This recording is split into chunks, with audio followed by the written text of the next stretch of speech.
Hi, this is Leslie Zemeckis back with another Write for Success. This week, my guest author has written a very funny book of what she calls a memoir in essays.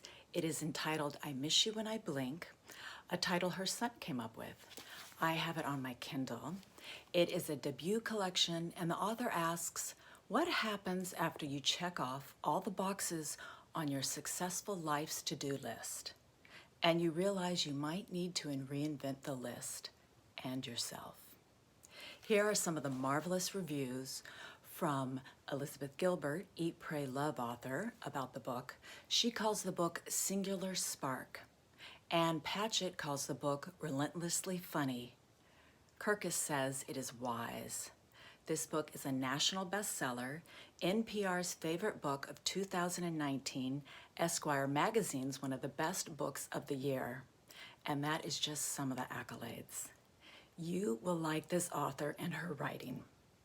So here is Mary Laura. Yes, she uses both names, and she says to thank her mother for that.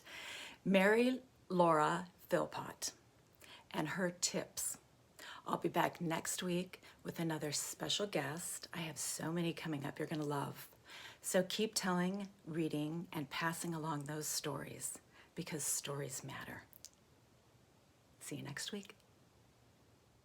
Hey, I'm Mary Laura Philpott. I'm from Nashville, where we say hey instead of hi.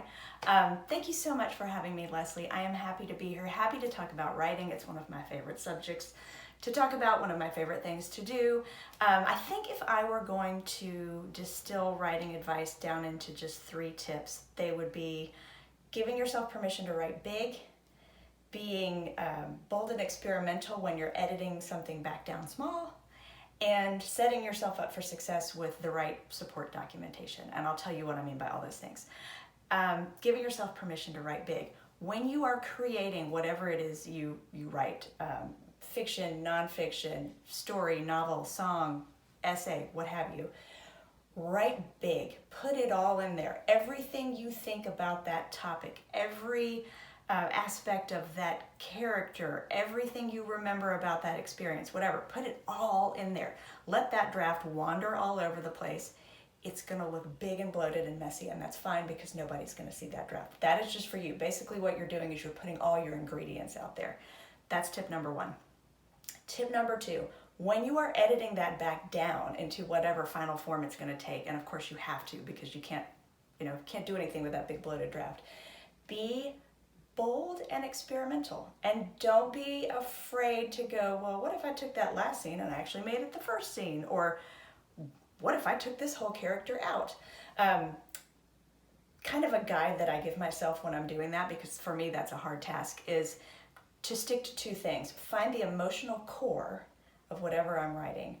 Whether after writing that huge messy draft and going back and reading all the bits and pieces, I realize, wow, this is really a scene about shame, or this is an essay about self-discovery, or whatever, pride, you name it. Whatever that emotional core is, keep in anything that serves that emotional core and keeps it at the forefront.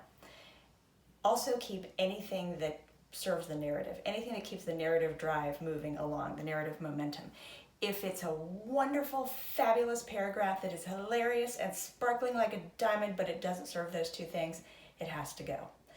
So you have to be kind of brave about it. But tip number 3, if you set up good supporting documentation to help you, you won't be afraid to do these things, or at least I won't. I don't know about you. I'm a little bit of a perfectionist, and the only way I can convince myself to take risks when I'm editing is by knowing that the things I've taken out still live somewhere. So I have a document that I've set up called leftovers.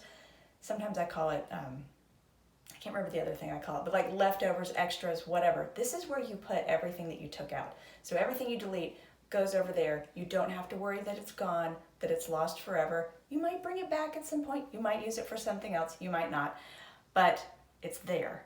Also, this may not work for everybody, but it works for me. Save every draft of what you're working on. I am a lot braver in my editing if I know that today's editing may have been a mistake, but I can always go back and get yesterday's draft. That enables me and encourages me to have the confidence in my work and the confidence in myself to go, let's just see what happens if I do this and this and this. So give yourself permission to write big, be bold and experimental when you're editing down, and set yourself up with that supporting documentation.